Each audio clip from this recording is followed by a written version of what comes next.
여러분 반갑습니다. 전 시간에 패닝샷에 대해서 하다가 말았는데 오늘 계속 이어가지고 나가겠습니다.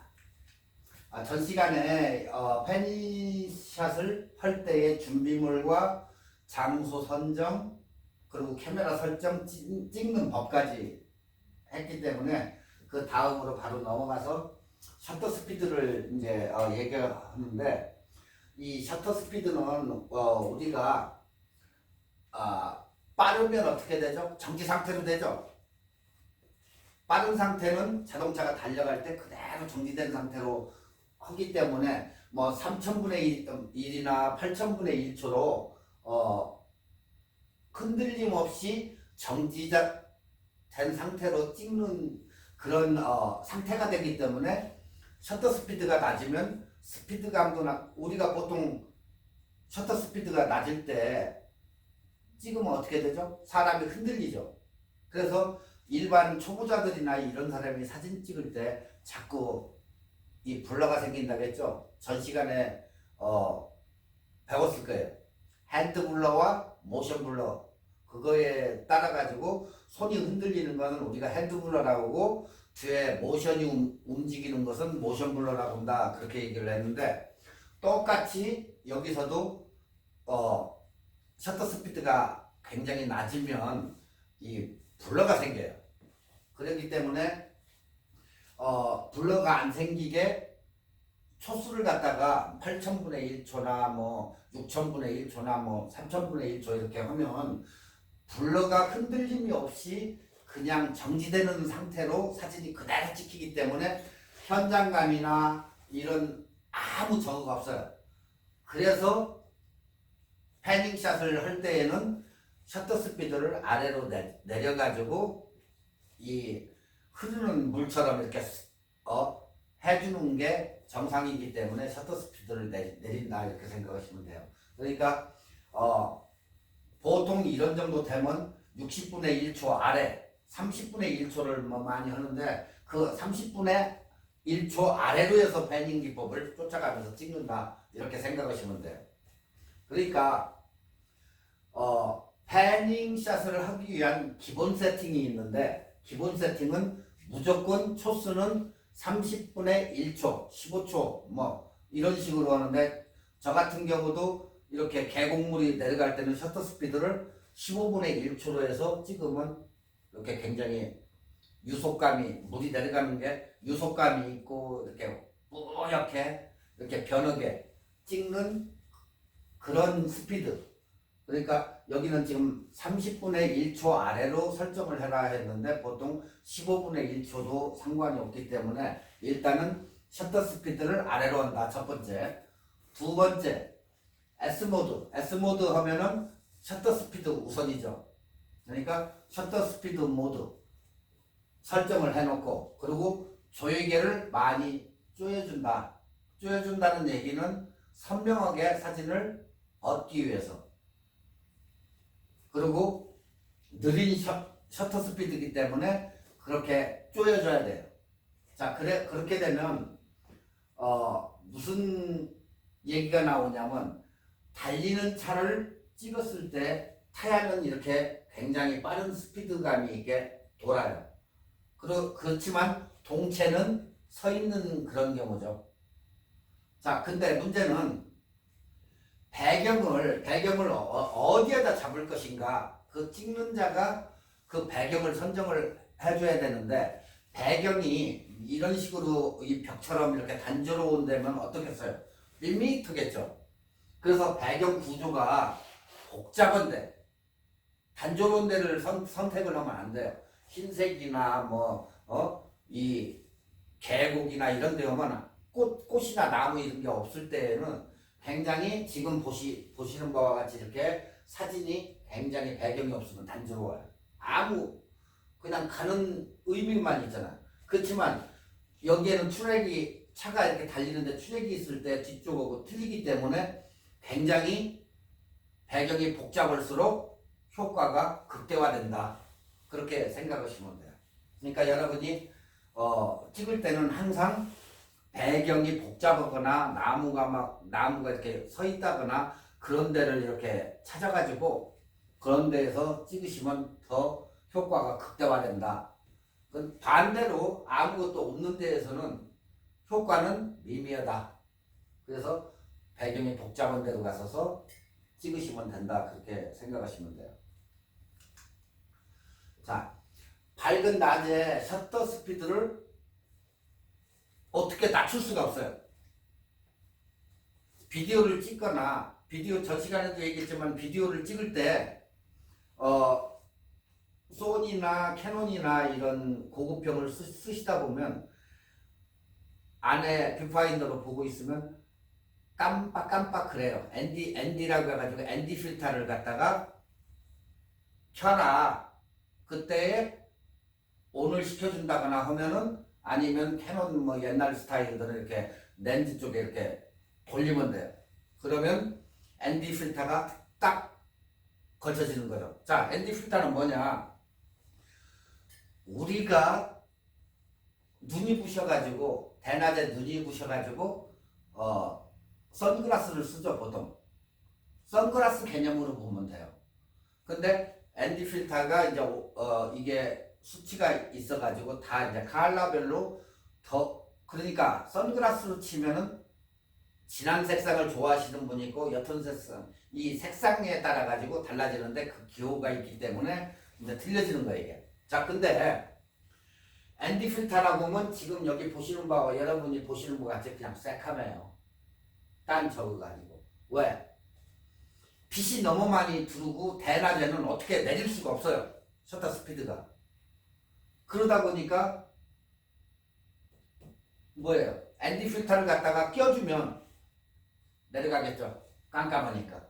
이게 빛을 차단하는 효과니까.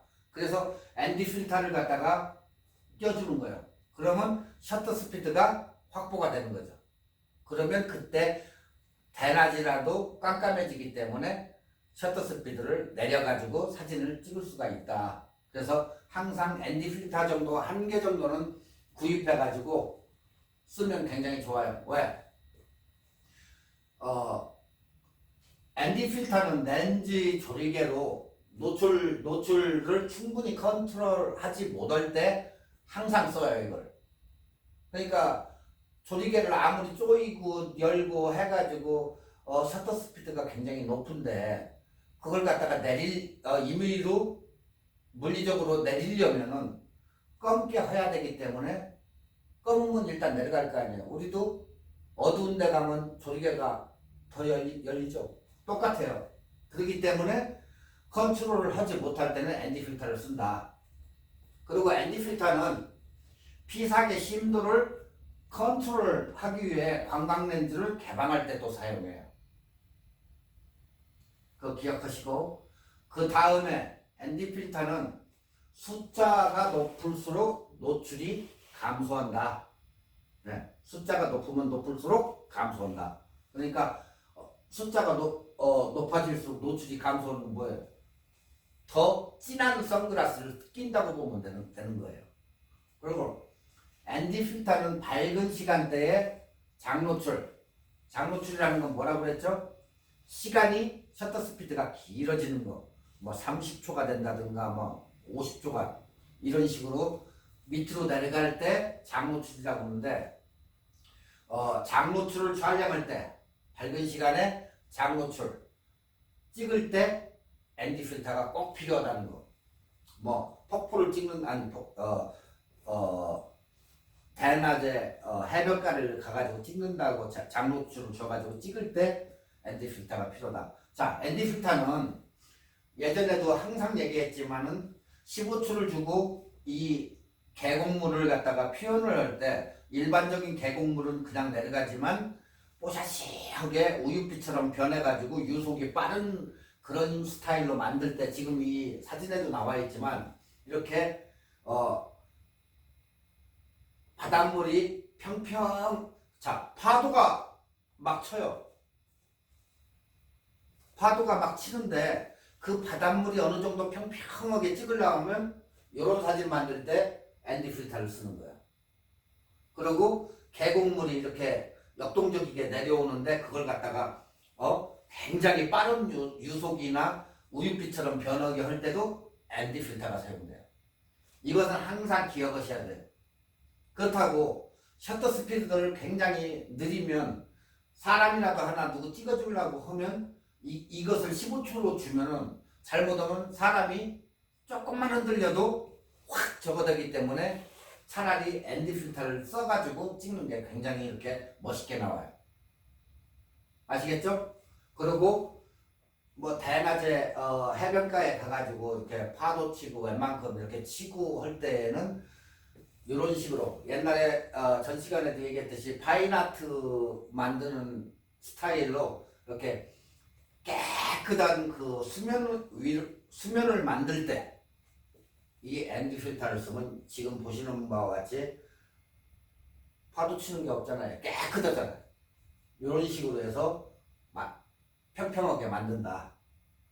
아시겠죠? 그리고 요즘에는 이제 ND 필터도 종류가 많아요, 이게. 그러니까 여러분 취향에 맞는 ND 필터를 구해가지고 쓰시는 게 좋아요. 뭐 아무거나 이렇게 골라가지고 쓰는 게 아니고 그래서 다 구입할 필요는 없어요, 이거. 그러니까 꼭 자기한테 맞는 필터를 하는데 가변형이라고 해가지고 뭐 중간 부분 되겠죠. 이쪽도 맞고 이쪽도 맞고 하는 그런 필터가 있으니까 그런 걸 참고해가지고 사서 쓰시면 되고 이 필터를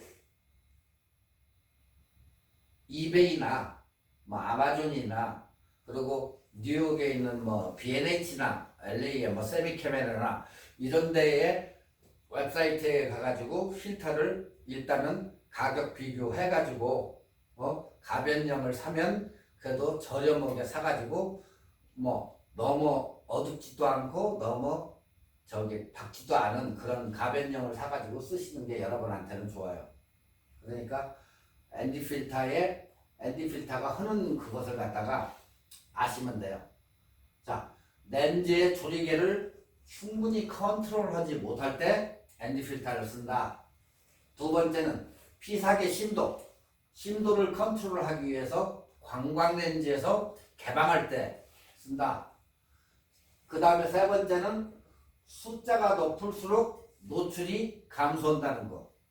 그 다음에 밝은 시간대, 해변이나 뭐 산이나 일단 산에 올라가면 어때요? 빛이 무지 밝아요. 해변에 나가도 무지 밝고. 그렇기 때문에 그때의 장노출, 대낮에 장노출을 할 때 ND 필터를 쓴다는 거. 그리고 폭포나 바다 이런 데 찍을 때 평평한 그런 적으로 만들 때 ND 필터를 쓴다는 거. 그러니까 여러분이 이걸 지금까지 사용을 안 해봤다 보면 가변형 필터를 하나 구입을 해가지고 한번 직접 찍어보세요. 뭐 분수 나오는 것을 뭐 찍는다든가 동네 분수 같은 거 있잖아요. 뭐 아니면은 호스로 잡고 있으라고 해놓고 그걸 찍는다든가 하면 확실히 달라진다는 것을 여러분 자체가 느껴요. 왜 그러냐면 호스 가지고 물을 뿌리면 점점 이렇게 되겠죠. 근데 ND 필터를 끼는 순간에 그게 우윳빛으로 변해가지고 쫙 나오니까 그게 확실히 달라진다고. 그러니까 직접 찍어봐야 그걸 알지. 말만 들어가지고 저런 거 있구나 이렇게 되니까 여러분이 여러분에 맞는 가변형 필터 같은 것을 하나 사가지고 한 개 정도는 가지고 있어야 좋아요. 왜 그러냐면 뭐 친구가 너 카메라 있으니까 뭐 우리 패밀리 장례식 때 좀 장례식장 같은 데 가면 거기가 벌판 아니에요, 벌판. 그러다 보면 빛이 세요, 거기도. 그렇기 때문에 ND 필터 같은 것을 껴주면 좋아요, 거기. 그러니까 항상 ND 필터가 밝은 낮에는 셔터 스피드를 확보하기 위해서는 ND 필터를 낀다. 그렇게 생각하시면 돼요. 자, ND 필터가 보통 이제 웹사이트에 올라오는 이 가격들인데 이렇게 뭐 세트에 세트로 해가지고 뭐 15불 99전짜리도 있고 뭐 이제 브랜드죠. 우리가 얘기하는 뭐 핸드백처럼 뭐 구찌나 샤넬이나 명품백은 비싸잖아요. 여기도 우리가 쓰는 필터도 명품이 있어요. 제일 많이 쓰는 게 호야나 티판을 많이 쓰는데 이런 거는 비싸요.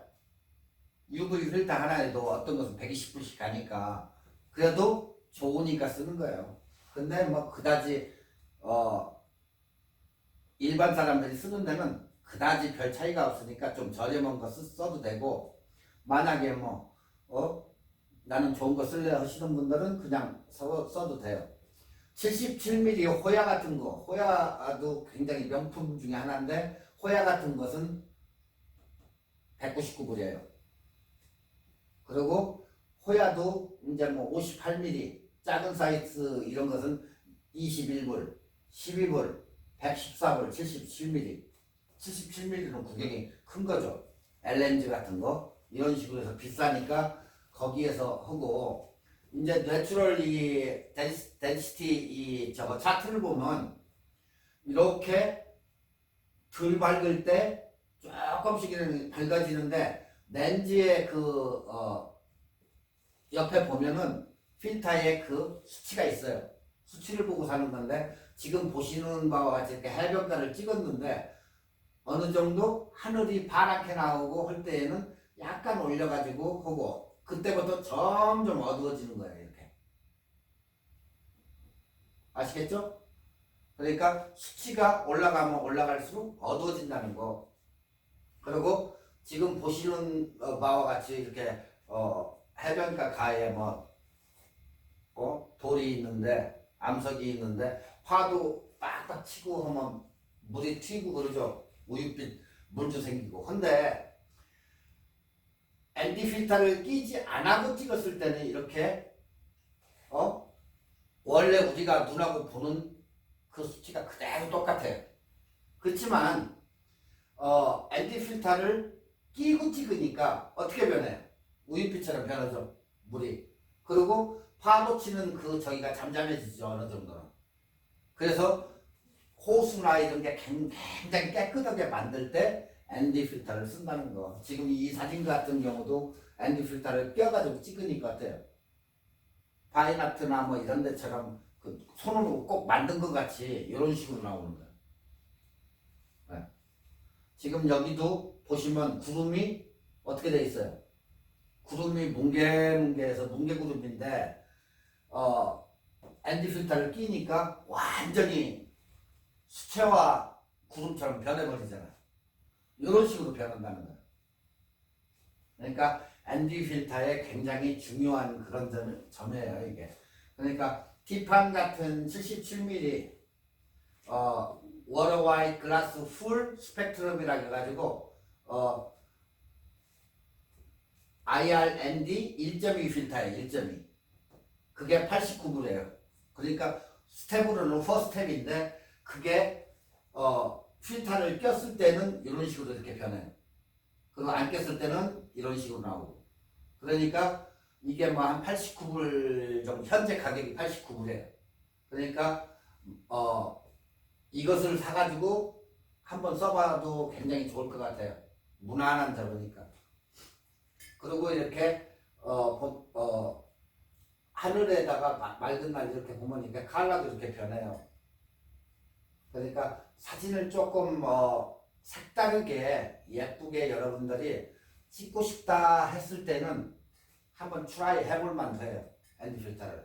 그리고 그 다음에 여기 이제 사진을 보면 이것도 결국에는 유리에다가 색을 입혀가지고 하는 킹코에서 코킨에서 나오는 필터예요. 이것도. 그러니까 유리를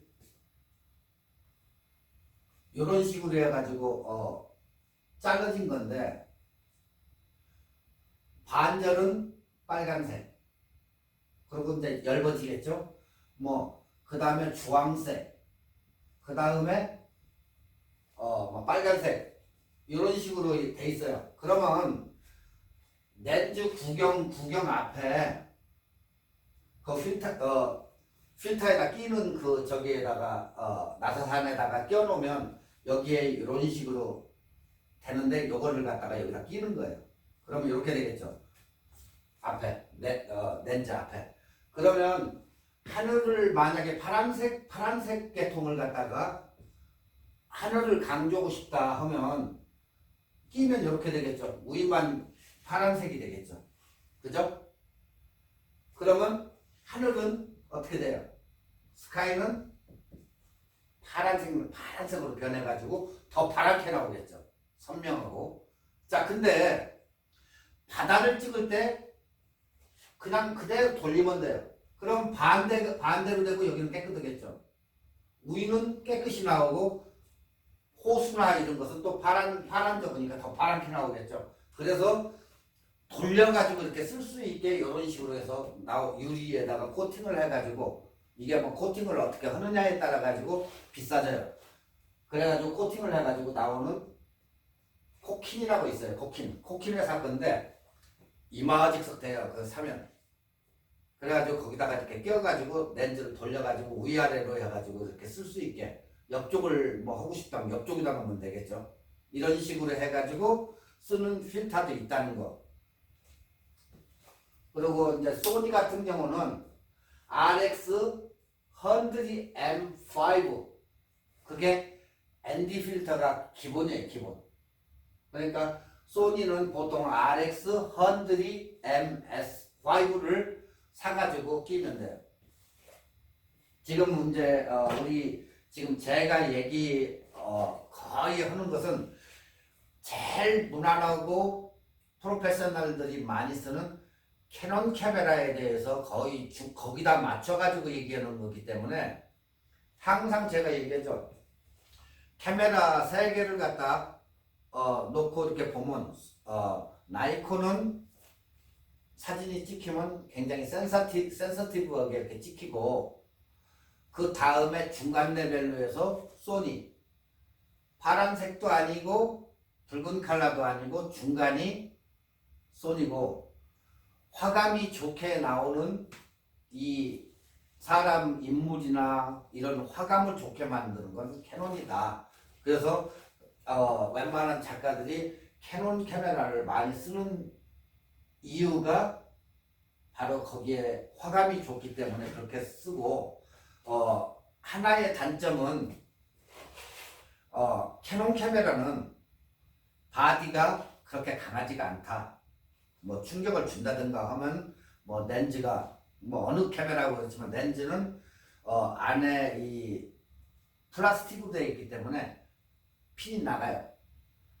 그리고 바디도 뭐 그다지 저거 튼튼하지도 못하는데 나이콘 카메라 같은 경우는 도둑놈이 뭐라고 하면 줄 잡고 그냥 카메라로 쳐도 안 깨진다는 거.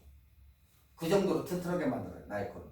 그래서 그 제조사 회사마다 장단점이 있어요. 이 카메라가. 그렇기 때문에 여러분이 그걸 잘 아시고 뭐 구입해도 되고 뭐 그렇다고 해서 뭐 나이콘이 나쁘냐 그건 아니에요. 그렇다고 해서 캐논이 나쁘냐 그것도 아니고 다 카메라마다 장단점이 있기 때문에 그걸 여러분이 나에게 맞는 내가 추구하고자 하는 그 사진에 맞는 것을 이렇게 사보면 돼요. 그러니까 만약에 사진을 찍어가지고 인화를 한다고 해도 인화지에 따라 가지고 다 달라요. 또 인화해주는 데에 따라 다르고. 그러니까 그것을 잘 적어야지 싼 데만 고집해가지고 코스코에 가서 하면 사진이 흐옇게 나와요. 흐옇게. 색감이 없다고 봐야지. 근데 뭐 조금 색감이 있고 진하게 나온다 하면 웰그린 같은 데 가면 뭐 75매인가 이 정도 하면은 뭐 요즘 세일해가지고 10전에도 빼주기도 하던데 차라리 그런 데 가가지고 색감 있는데 그렇다고 해가지고 라이데이드나 이런 데 가서 찍으면 사진이 또 개판으로 나와요. 싸마다 볼일 못 봐요. 왜 사진이 이러냐. 그러니까 여러분이 사진을 한 장 찍어가지고 여기서 한 장 뽑아보고 저희 가서 똑같은 사진을 가지고 가가지고 곳곳에 스토어에 가가지고 그것을 픽업을 해봐요. 그래놓고 비교를 해보면 어디가 제일 낫구나 하는 걸 느껴요. 자, 사진을 4.6 사이즈, 보통 4.6 사이즈죠. 일반 저희가 4.6 사이즈인데, 자, 4.6 사이즈가 이만한데 사람을 이렇게 넣어가지고 찍었어. 근데 어느 데 가면 사람 머리가 요마지밖에 안 돼. 잘라먹었어. 근데 내 원본을 보면 안 잘라먹었단 말이에요. 근데 잘라먹었어. 그룹바디가 아닌 다음에는, 그리고 이건 풀프레임이기 때문에 사죽 사이즈는 찍은 그대로가 나오기 때문에 잘라먹을 이유가 없어요. 1대1 바디나 그룹바디나 똑같은데, 근데 원본은 머리가 분명히 나왔는데 위를 잘라먹었다. 그러면 그 인화하는 그 기계가 잘못되어 있는 거예요. 세팅을 잘못되어 있거나. 그러면 여기저기 가서 똑같은 사진을 갖다가 5군데, 웰그린, 라이데이드, 코스코 뭐 해가지고 전문 사진집 해가지고 뽑았는데, 새 집이나 내 집은 아무 이상 없는데 그 집에서 이렇게 잘려 나왔다 하면은 어떻게 돼요? 그 집 가야 되겠어요? 사진을 잘려 먹는데 가서 컴플레인하면 기가 그래도 그렇다고 말 못해요. 그럼 그렇기 때문에 사진을 자주 뽑는 사람들은 가가지고 여기저기서 먼저 체크업을 하는 게 좋아요. 왜 그냥 인화지에 따라서 인화지 특성에 따라 가지고 컬러도 약간 변화가 있어요. 예전에 후지 거 아니면 코다 거 이거 다 틀려요. 그렇기 때문에 여러분이 여기저기서 뽑아가지고 이 사진을 어디가 좋은지 그것을 보시고, 그리고 그 집을 가서 찍으면, 아니 인화를 하면 실패는 안 해요. 그러니까 그런 경우도 있다는 것을 말씀드리는 거죠. 자, 보통 사람들이 매뉴얼 모드, M 모드죠? 매뉴얼 모드. 매뉴얼로 M 모드에다 놓고 다 맞춰가지고 찍으면 어렵다고 생각하죠. 그렇게 어렵지가 않아요. 근데 모든 사람이 그렇게 생각을 해요. 그러니까 M 모드가 어렵다고 생각하면 패닝샷 같은 거 할 때 어디로 가죠? 셔터 스피드 모드로 좌회전을 하라는 얘기예요. 뭐 나는 괜찮아, 이걸로 한번 해볼래 하는 사람들은 M 모드가 그다지 어렵지 않아요. 또 그렇기 때문에 자꾸 사람들이 매뉴얼 모드는 어려워하는데 약간의 기본기만 가진 사람들은 M 모드가 편해요. 또 그렇기 때문에 M 모드로 촬영을 해보시면 초보자들도 좋고 뭐 한데 나 이거 어려워서 못해 하시는 분은 셔터 우선 모드로 해가지고 S에다가 놓고 찍으시면 돼요. 자, 사실적으로 패닝샷은 사실적으로 어려워요. 사진 자체가. 왜? 차가 지나가는데 보통 일반적으로 뭐 한적 큰 곳 같은 경우는 80마일 아니면 70마일, 50마일 속도로 해서 막 쌩 하고 지나가는데 그걸 찍는다는 게 사실 쉬운 건 아니에요. 이 패닝샷이 그런 사진을 많이 이렇게 움직이는 사진을 찍다 보니까 어렵다는 얘기예요. 그러면 자꾸 이것을 찍어봐 가지고 반복을 해 가지고 이 사진을 이러니까 이렇게 되고 이렇구나 하는 것을 자기가 느껴 가지고 해야 되는데, 연습은 한 번도 않고 이거 어려워 자꾸 이러면 안 돼요. 자꾸 찍어보고 지나가는 차도 찍어보고 해야지 반복적인 학습으로 자기 개발 능력을 향상시켜야 돼요. 그러니까 결론은 자꾸 찍어보라는 얘기예요. 이게 안 찍어보면 안 되니까. 그래서 처음 하시는 분들은 일단은 오차를 잡아내야 돼요. 내가 이렇게 찍었구나. 조금 더 스피드를 좀 빼야 되겠다, 넣어야 되겠다 뭐 해가지고 자기가 찍고자 하는 어느 한 지점에서 반 셔터를 딱 잡고 있다가 찰칵 하고 찍던가 이런 식으로 해가지고 오차 범위를 자꾸 찍으면서 이걸 줄여나가면 어느 날 갑자기 그게 돼요. 근데 하나도 안 하고 그냥 눌러 제끼려고만 하면 안 된다는 거예요. 그러니까 저기서 오면은 반 셔터를 살짝 눌러가지고 초점을 맞춘 뒤에 같이 움직이면서 딱 찍으라는 거죠. 그렇게 찍으면 성공이 돼요. 근데 연습도 안 하고 그냥 무조건 해가지고 딱 찍었는데 차는 없고 그냥 사진만 찍어놓으면. 그럴 것 같으면 그냥 서가지고 경치 찍지. 그러니까 여러분이 실패하더라도 실패했다고 성공 생각하지 말고 인내심을 갖고 해보시라는 거예요. 이게 그러다 보면 몇 번 하다 보면 나도 모르게 이게 이렇게 되는구나 하고 느껴가지고 여러분도 잘 찍을 수가 있어요. 자, 이에 반해서 피사체가 굉장히 더 느리다면 패닝 또한 굉장히 어려워요. 피사체가 굉장히 늦게 가. 그게 패닝이 되겠어요? 그것도 어렵지. 그러니까 그것도 참고하셔야 돼요. 그러니까 패닝도 좌우로 오는 것도 있고 또한 상하로 오는 것도 있겠죠. 당연하죠? 그네 타가지고 움직일 때는 옆에서 볼 때는 그렇지만 앞으로 나올 때는 위아래로 움직이잖아요. 그렇기 때문에 똑같아요. 그리고 이 꼭 여러분이 그 자동차만 패닝 샷하는 게 아니에요. 이게 굉장히 여러분의 상상력으로 해가지고 찍어봐야 돼요. 만에 하나 회전 의자에 딱 앉아가지고 뒤에 유리창 너머로 해서 멋있는 해변가라든가 아니면 아파트 단지라든가 이런 좋은 이렇게 꽃이 있다든가 해가지고 내가 회전 의자를 해서 사진을 딱 준비하고 확 고르면서 돌 때 자기 얼굴을 넣고 찍으면 뒷배경은 어떻게 되겠어요? 패닝샷이 되겠죠. 핸드폰 가지고 이렇게 해가지고 한번 집에서 해보세요. 뒤는 현실감 있게 굉장히 생동감 있게 움직이지만 나는 의자에서 그냥 도는 거죠. 그게 그 하나의 패닝샷이에요. 그게. 자, 근데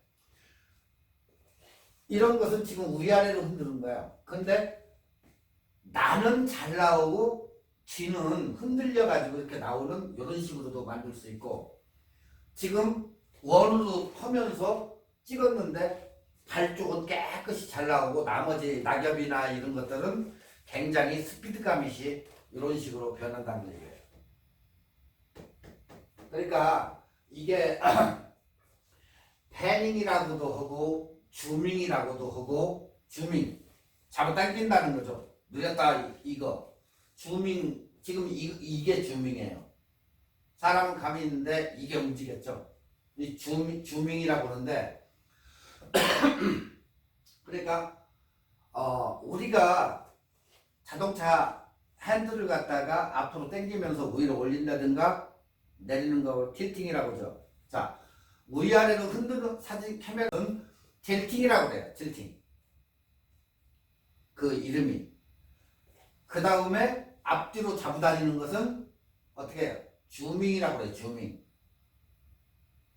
그 다음에 원으로 이렇게 돌아가지고 하는 이렇게 줌밍이나 틸팅이나 이런 방법도 있다는 거. 그러니까 여러분의 상상력으로 인해 가지고 자꾸 이것을 이렇게도 한번 찍어보고 저렇게도 찍어보면 나도 모르는 것은 여러분이 찍을 수가 있다는 거예요. 그러니까 상상력을 동원해 가지고 여러분도 찍어보시라는 거예요. 이걸 틸팅으로 하든 줌밍으로 하든 그건 상관없으니까 사진은 자기가 남이 못 찍는 것을 창조해가지고 찍는 그런 사진이 좋아요. 맨날 나는 그 찍는 거 똑같이 찍을 필요 없다는 거예요. 그러니까 항상 얘기하잖아요. 꼭 어떤 놈은 처마만 찍으러 다니고 어떤 놈은 이상한 돌만 찍으러 다니고 누구는 그 넓은 데 가지고 그 크로바 사진 찍는다고 맨날 엎드려가지고 쥐잡는 것도 아니고 그런 사람을 봐요. 이렇게 다니면 그러면 쟤 과연 뭘까 하면 크로바만 찍으러 다녀요. 똑같아요. 그게 자기가 찍고자 하는 것을 여러분 상상력을 동원해가지고 이것도 해보고 저것도 해보고 하다 보면 그 사진은 자기만 할 수 있는 사진이 되는 거예요. 남의 않는 사진. 그런 것을 이렇게 해보시라는 거예요. 실패했다고 치우는 것만이지 카메라 있겠다 걱정해. 없으면 핸드폰으로 하면 돼. 그러니까 이런 식으로 해가지고 여러분 창작에 의해 가지고 자꾸 찍다 보면 여러분 사진이 여러분 것이 된다는 거예요. 아시겠죠?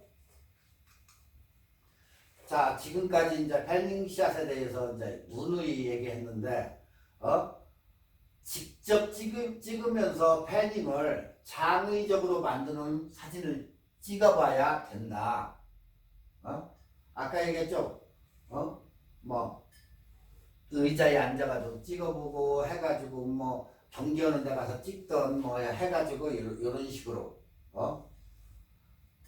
지금 여기 이제, 보면은 A 지점에서 반샷다를 눌러가지고 요마지 가가지고 B 지점에서 이렇게 움직이면서 찍는다는 거. 이게 바로 패닝이다 그런 얘기예요. 아시겠죠? 여기까지 이제 패닝샷 끝난 거예요. 나중에 또 괜히 패닝샷이 뭐예요? 물어보면 곤란합니다.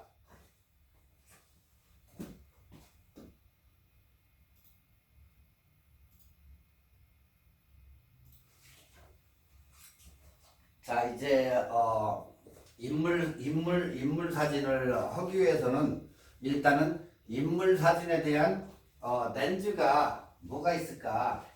인물 사진도 찍는데 자기 카메라가 1:1 바디냐 크롭 바디냐 여기에 따라 가지고 렌즈의 선정도 굉장히 중요해요. 보통 우리가 인물 렌즈 할 때에는 화각이 넓은 광각기가 조금 있고 하는 35mm.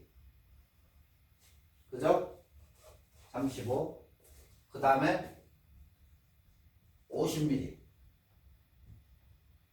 그 다음에 인물 렌즈에서 최고 좋은 인물 렌즈로 나온 거죠. 85mm.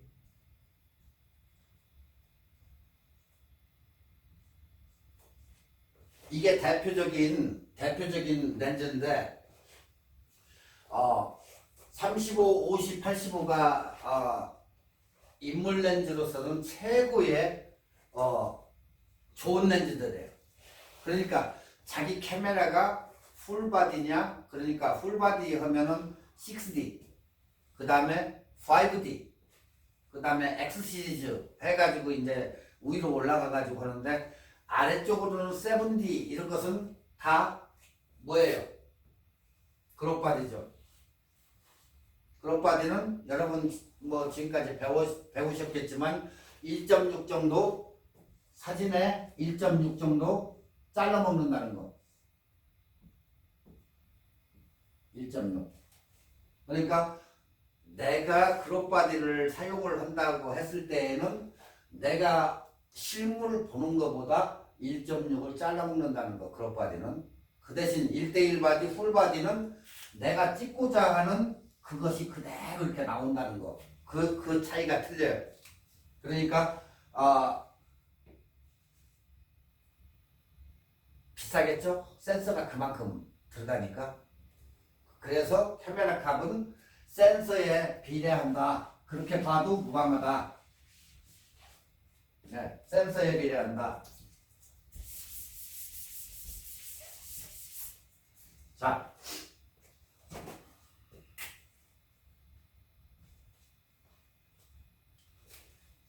지금 여기 그림에 보시는 게 이제 캐논에서 나온 단렌즈라고 해요. 이거 단렌즈, 줌렌즈, 단렌즈, 광각렌즈. 렌즈는 분류가 그렇게 돼요.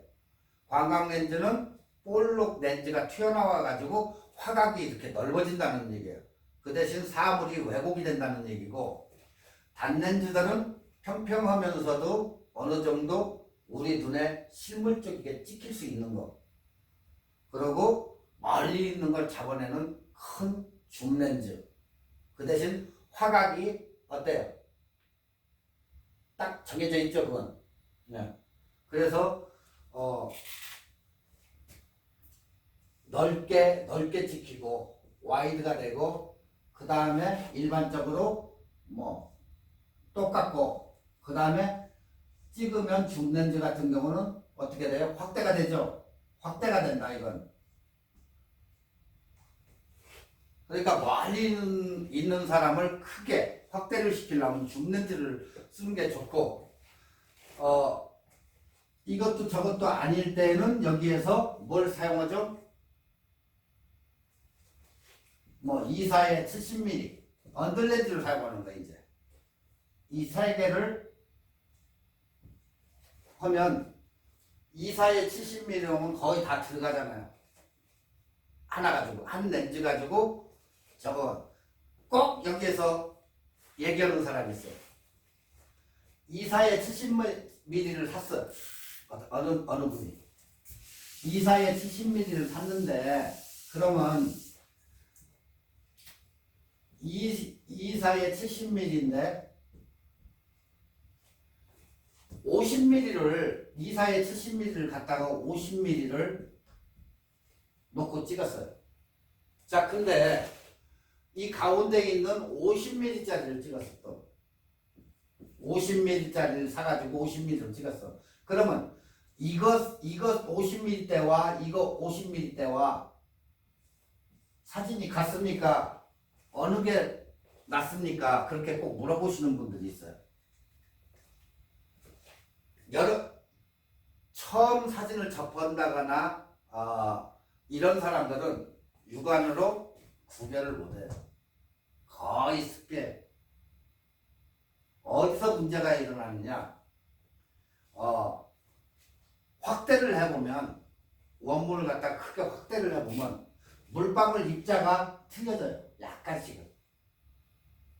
물방울 입자가 입자가 약간 썩은 틀리고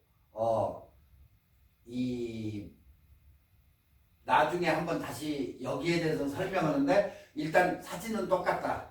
전혀 변함없다. 육안으로 봐도 어느 정도 약간 확대해도 몰라요. 근데 세밀하게 이렇게 확대를 완전히 큰 사이즈 사진을 했을 때는 차이가 나요. 거기에 그런 차이지 전혀 상관이 없다. 그 얘기예요.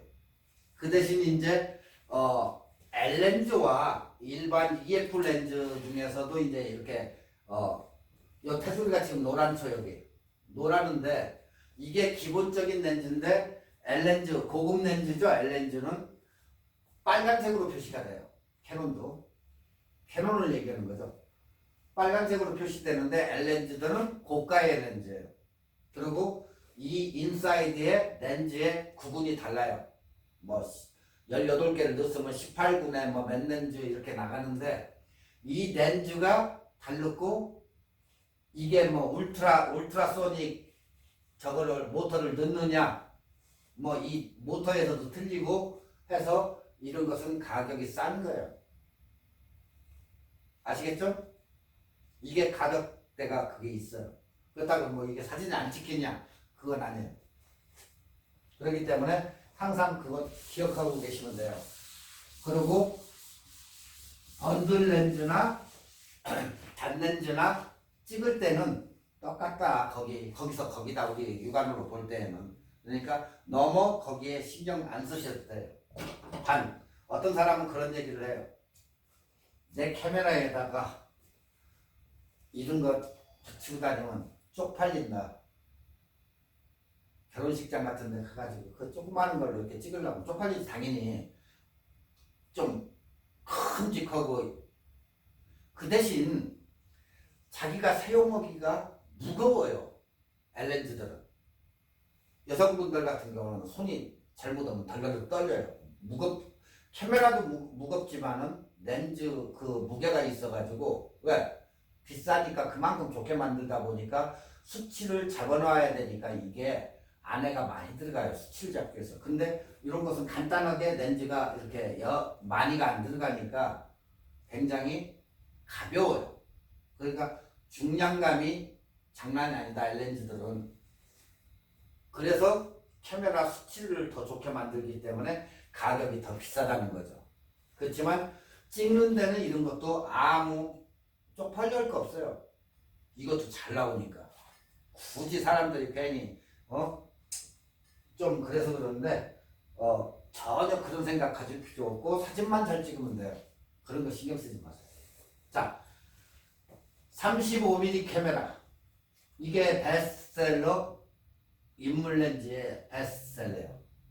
그러니까 그 다음에 50mm 렌즈. 보통 카메라 사면 기본적으로 따라오는 렌즈가 50mm. 요만한 사이즈.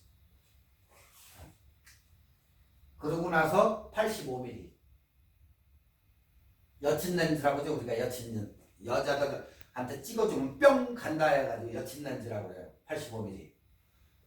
그 정도로 잘 나오고 아웃포커싱이 무지 잘 된다는 얘기예요. 자, 이 세 종류는 아웃포커싱이 무지 잘 돼요. 딴 렌즈하고 틀려가지고. 그래서 인물 렌즈 베스트셀러예요, 이게.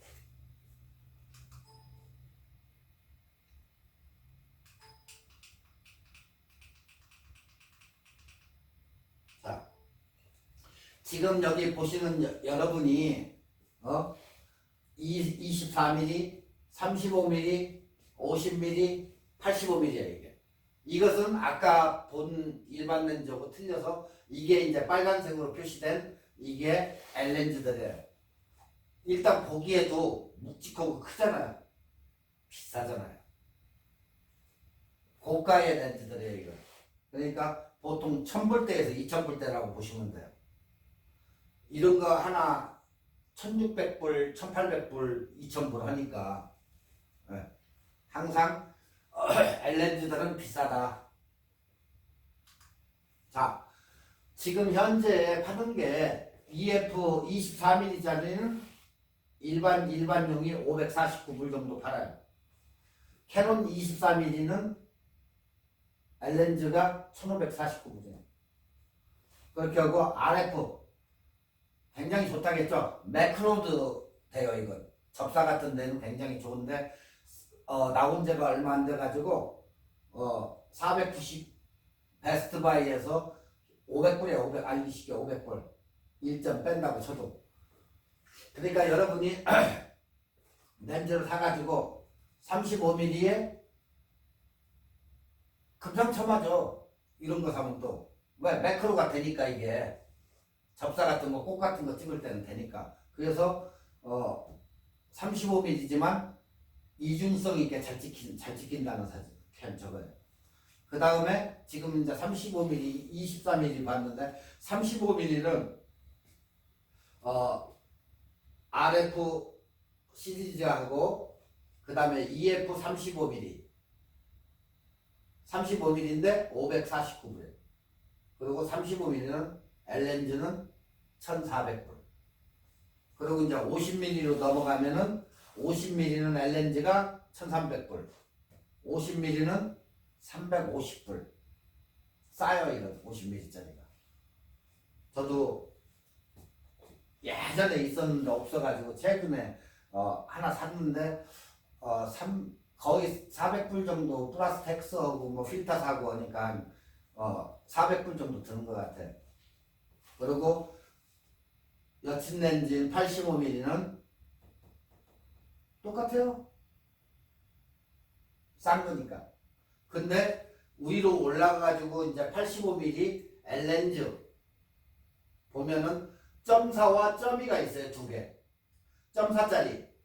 .4보다 .2라는 게 뭐냐면은 .4가 밝아요. 원래는 옛날에는 .4 이 .2라는 게 없었어요. 근데 언젠가부터는 이게 나와가지고 .4보다도 더 밝은 렌즈 .2니까 아래로 내려갈수록 렌즈가 굉장히 밝아요.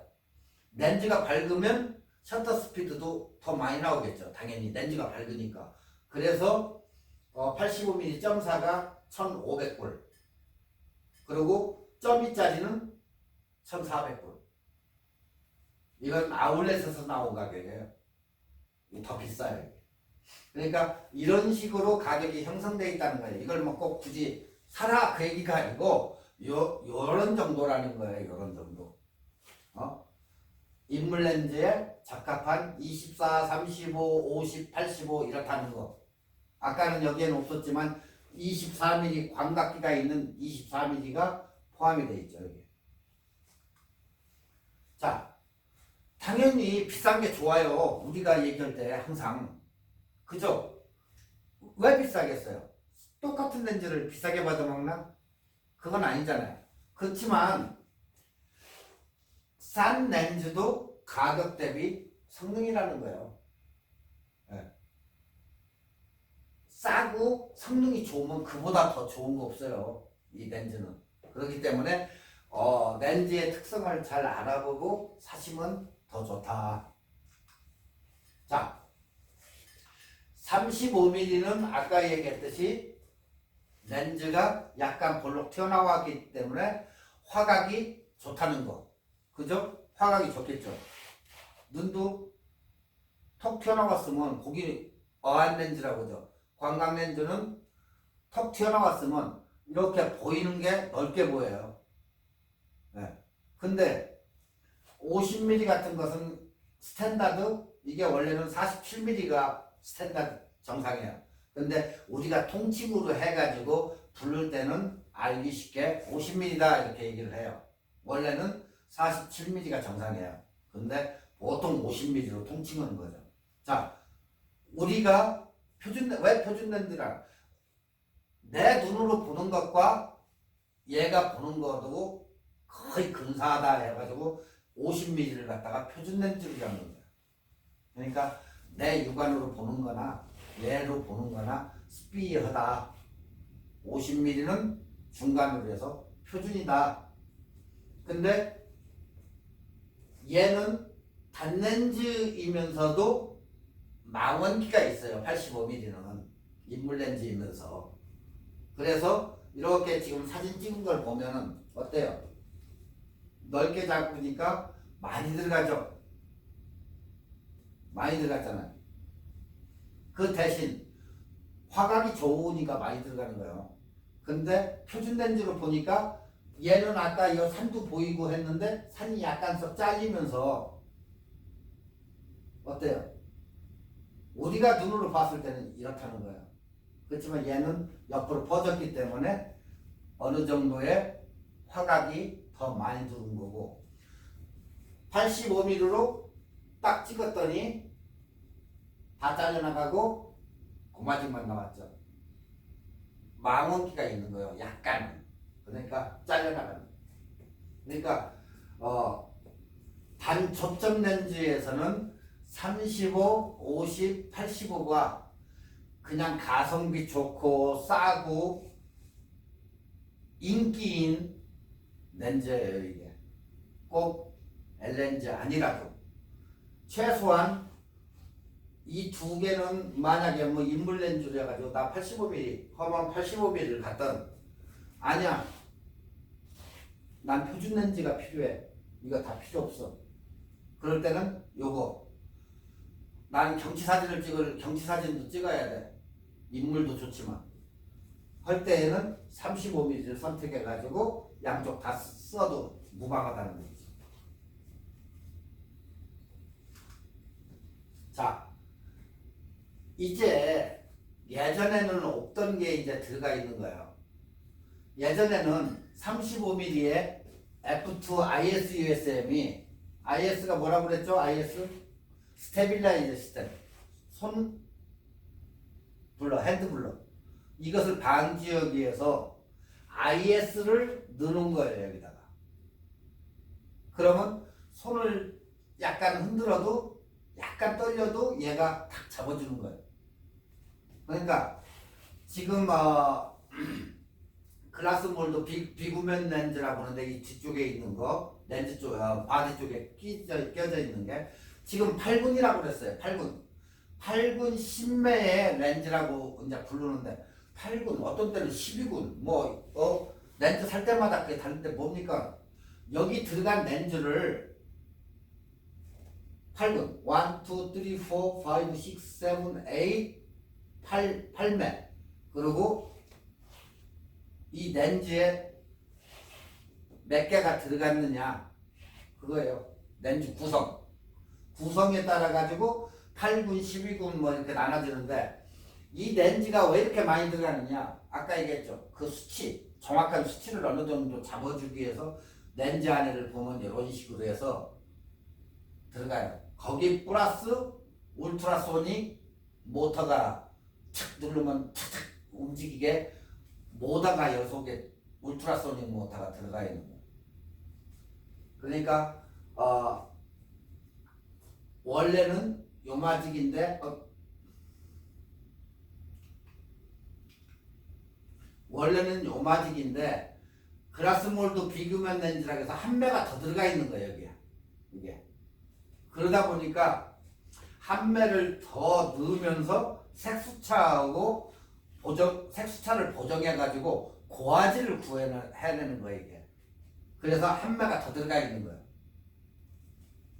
그래서 35mm가 IS 기능이 들어갔기 때문에 영상 촬영이나 사진 촬영할 때는 흔들림이 없는 결과물을 얻을 수 있고, 이 속에 아까 얘기했듯이 USM, 울트라소닉, USM, IS 보통 보면 이렇게 표기가 IS, USM, USM은 모터를 얘기하는 거예요. IS는 스테빌라이저 시스템. 하다 보니까 울트라소닉 모터, USM이 안에 탑재되어 있어서 흔들림 없이 어느 정도는 찍을 수 있다. 그게 탑재가 된 거예요. 자, 다음에는 50mm. 50mm는 그냥 점 사면 무지 좋은 렌즈예요. 점이 뭐 우리는 이렇게 예격이 적었는데 렌즈가 옛날에는 점사 렌즈 갖고 싶어도 못 가졌었어요. 예전에는. 왜? 비싸서. 보통 3.5 뭐 4, 6 이런 정도 썼지. 아, 나 점사 하나 구했어. 샀어. 와, 구경 좀 하자. 이랬었어요, 이게. 근데 요즘에 와가지고는 이게 시대가 변하니까 굉장히 싼 렌즈로 잘 나가는데, 옛날에는 비싸서 웬만한 사람은 큰맘 먹고 사지 않으면 살 수가 없었단 말이지. 지금 대표적인 표준 단렌즈로 해서 50mm 점사 USM. 자, 스테빌라이저 시스템이 없죠, 이건. 네. 그냥 울트라소닉 모터만 들어가 있는 거. 자, 이 렌즈는 좋은 게 뭐냐? 일단은 작아서 컴팩트해. 그리고 조리개가 무지 박다. 점사기 때문에. 그리고 화질이 좋다는 거야, 이게. 그리고 가격 대비 성능이 무지 좋다, 50mm는. 자, 지금 이렇게 보시는 사진들을 보면 깨끗해요, 이렇게. 그러니까 50mm 정도면은 뭐 아무 거고 다 맞아요, 이건. 어느 정도. 네. 그래서 표준 렌즈 50mm다, 이건. 네. 그 다음에 이제 항상 아까도 얘기했던 게 잘라 먹는 거에서 그룹되는 거에 대해서 이제 얘기를 했는데, 왜 그룹이 되느냐? 센서의 차이가 있기 때문에 캐논 만약에 7D고 5D다 이게. 네? 아니면은 50mm 풀프레임과 80mm 크롭바디다. 무슨 얘기인지 알죠? 아까 1.6 잘라먹는다 그랬죠? 자, 풀프레임에다가 50mm를 끼면 그냥 50mm예요. 근데 크롭바디에다가 끼면 어떻게 돼요? 줄어들겠죠? 그러면 얘가 50mm밖에 안 되는 거예요. 80mm 정도가. 그러면 표준 화각으로 봤을 때는 50mm는 이 정도 돼. 근데 80mm는 망원기가 있어버려요. 이렇게 망원기가 나온다고. 그러니까 풀프레임과 그룹바디의 차이예요, 이게. 자, 내 카메라가 그룹바디야. 여기에다가 50mm를 꼈어. 그랬더니 이렇게 변해버려요. 80mm 이렇게 변해요. 망원기가 나타나는 거예요. 왜? 1.6을 잘라먹기 때문에 그런 거예요, 이게. 그래서 항상 그룹바디가 가지신 분들은 1.6 정도가 잘라먹는다. 그걸 항상 머릿속에 염두를 두고 내가 뷰파인더로 보는 것보다 약간 더 넓게, 그래야 자기가 봤던 것만큼 그룹이 돼서 들기 때문에 그것을 더 감안을 해줘야 돼요. 1대1 만약에 5D나 뭐 X 시리즈나 이런 것을 사용하시는 여러분은 관계가 없어요. 아무 관계가 없는데, 만에 하나 그룹바디를 가졌는데 L렌즈 쓰시는 분들, 그런 분들은 항상 1.6이 줄어들기 때문에 자 지금 경치 사진을 찍는데 이쪽 산 끝에다 맞췄고 이쪽 산 끝에다 맞췄는데 나중에 사진을 보면 중간에가 걸려있다고요. 그러기 때문에 그 다음 것까지 잡아가지고 넣어줘야 그 끝에가 나오는 거예요. 그러니까 그룹바디 가지신 분은 항상 그걸 염두에 두시라는 거예요. 자, 이 사진을 보시면 지금 이제 그룹바디하고 풀프레임으로 찍은 건데, 자, 이 전에 어떻게 된다 그래서 50mm는 이렇게 넓게 나오죠. 80mm 때는 이렇고. 자, 사진을 찍어보니까 딱 찍었어요. 넓게 나오죠. 이렇게 50mm 때. 80mm 그룹바디 줌으로 당겨줘 버리잖아요. 이렇게. 이 차이예요 이게. 이것과 이것하고 한번 보세요. 어떤가. 확실히 다르죠. 그러니까 준망원으로 준망원 화각으로도 가능하다. 그 얘기예요. 80mm. 자, 약 80mm 그룹바디 플러스 f1.4기 때문에 조리 밝죠. 조리개가. 그러면 어떻게 돼요? 인물 촬영에는 굉장히 밝게 나오겠죠. 이렇게. 네. 그래서 많이 쓰는 이유가 이렇게 밝으니까 점사를 많이 쓰는 거예요. 자, 그 다음에 85mm인데 f1.8의 USM은 울트라소닉 모터만 들어갔지 뭐 IS 기능이 없어요. 이거. 그러니까 있는 거 있고 없는 거 있으니까 그 렌즈를 사실 때 잘 보시고 사시면 돼요. 그래서 뭐 한국에서는 이제 뭐 별명을 갖다가 85mm를 뭐 애기만두다 이렇게 부르시는 분들 많아요. 은어로 한국은 많이 쓰기 때문에. 근데 뭐 애기만두, 뭐 여친낸두 이런 식으로 불러요. 처음에 옛날에 저도 그렇죠? 무슨 소리지 했는데 뭐 만두처럼 생겼다고 해서 만두라고 부르고 여자한테 찍어주면 100% 호감받는다 해서 여친렌즈다. 인물에는 최고다. 똑 간다 해가지고 이제 여친렌즈라고 부르는 거예요. 그러니까 결국에는 여자의 그 사진 보는 그 마음을 사로잡는다 해서 여친렌즈다 이렇게 생각하시면 돼요. 자, 망원 렌즈가 주는 특유의 압축감인데, 자, 근거리에 있는 근경하고 중간에 서 있는 인물하고 뒤쪽에 멀리 있는 원경하고 요걸 갖다가 이 렌즈들은 이렇게 압축을 시켜줘요. 뒤에 것을 약간 끌어오고 앞에 것을 밀어주고 이렇게 맞춰준다는 얘기예요. 이런 식으로 특유의 압축감을 준다는 거예요. 이게 85mm가. 그러면 어떻게 돼요? 아웃포커싱과 이 앞쪽도 뽀샤시하게 변하고 인물만 짱하게 나오겠죠. 이게 특유의 85mm의 특성이에요. 이게. 그래서 여친렌즈라고 하는 거예요.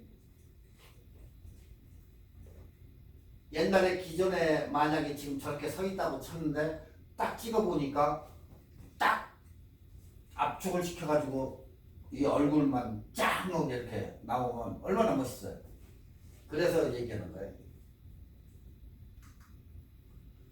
자, 이 렌즈들은 사진을 찍으면 85mm의 특유의 인물한테 집중력을 높여주는 거예요. 자, 우리가 일반적으로 사진을 찍을 때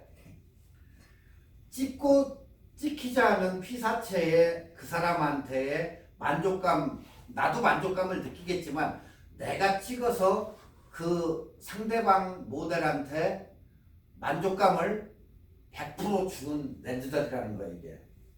그리고 사진 찍는 사람의 당사자도 나도 찍어서 기분 좋게 느끼려고 하면 상대방이 내 사진을 봐가지고 만족도를 그 사람이 얼마나 느끼냐에 따라 가지고 내 만족도는 더 올라가요.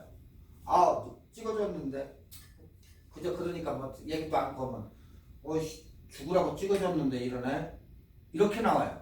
근데 진짜 사진 무지 잘 찍는다 했을 때는 그 사람 기분이 배가 극대화가 되는 거예요.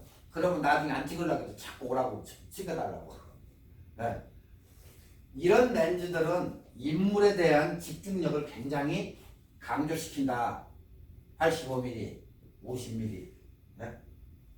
그걸 생각을 하시면 돼요.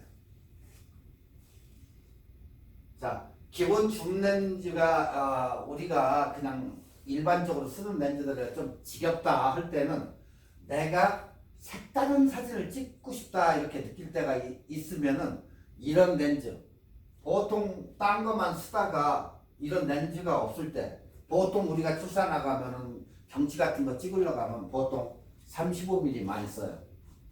35mm. 이제 이걸 한 번에 가지고 다니기가 귀찮고 아예 하나만 가져갈래 하면은 번들 렌즈를 가지고 가요. 보통 뭐 이 사이에 뭐 70 한국 사람들 좋아하는 135mm 뭐 해가지고 이렇게 가지고 가가지고 다 되니까 하나만 가져가면 다 되니까 그렇게 찍는 사람들이 있고 전문 렌즈를 사용하시는 분들은 다 구비해가지고 배낭에다 짊어지고도 가는데 무겁게 안 가지고 그냥 경치 하면 35 플러스 인물도 되니까 35 오케이 50mm도 인물 플러스 뭐 양쪽 다 되니까 오케이. 근데 얘는 또 망원도 되니까 자기가 초이스를 어디다 중점을 둬야 되는지 그거에 따라 가지고 렌즈가 달라진다 이 얘기예요. 귀찮다. 그럼 번들 렌즈 하나 가지고 가면 돼. 24에서 뭐 105mm, 네, 24에 70mm 이런 거 하나 가져가면 이거 다 쓸고 그거 하나만 다 만족하니까 그겁니다. 그러니까 자기가 이렇게 사진을 찍다가 맨날 똑같은 거 찍으니까 왜? 렌즈가 다방면으로 있으면 이놈저놈 뭐 해가지고 찍어볼 텐데 그게 귀찮걸라. 그러니까 번들 렌즈 사가지고 뭐 그냥 딱딱딱 찍는데 이런 카메라로 해가지고 자기가 찍고자 하는 음식이라든가 뭐 유튜브에 올리는 뭐 이런 사진이라든가 이런 것을 딱딱 찍어보면 뭐 샌프란시스코나 뭐 이런 데 가가지고 브리즈도 좀 찍어보고 할 때에는 이 사진이 이 렌즈 뿌리가 굉장히 기본적으로 좋다. 기본 렌즈들이에요 이게 인물 사진에는. 그래서 항상 뭐 비싼 것을 사지 않고도 이 기본적인 베스트셀러 3인방만 가지고 있어도 35, 50, 80 뭐 또 굳이 3개를 또 필요도 없어요. 뭐 이게 없으면 얘들이 대신해 줄 것이고 이게 약간성은 커버가 되니까 근데 나는 꼭 있어야 돼 하시는 분들 또 찍다 보면 꼭 필요해요. 또 그러다 보면 하나씩 사게 되는데 뭐 여유가 있으신 분들은 다 구비하면 좋지. 근데 여유가 없고 하다 그러면은 여기에서 뭐 50mm를 뺄 수도 있고 하니까 뭐 인물 사진을 주로 찍으면 그냥 85mm 안 그러고 방치 사진 쪽으로 많이 간다 35mm 가지고 가면 되고 하니까 자기가 어디에다 많이 치중해서 찍는지에 의해 가지고 렌즈를 구입하면 됩니다.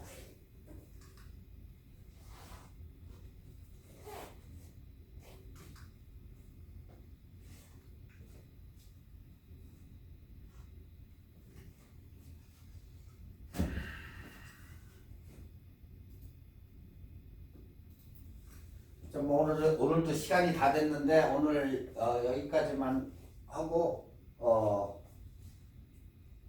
다음 시간에는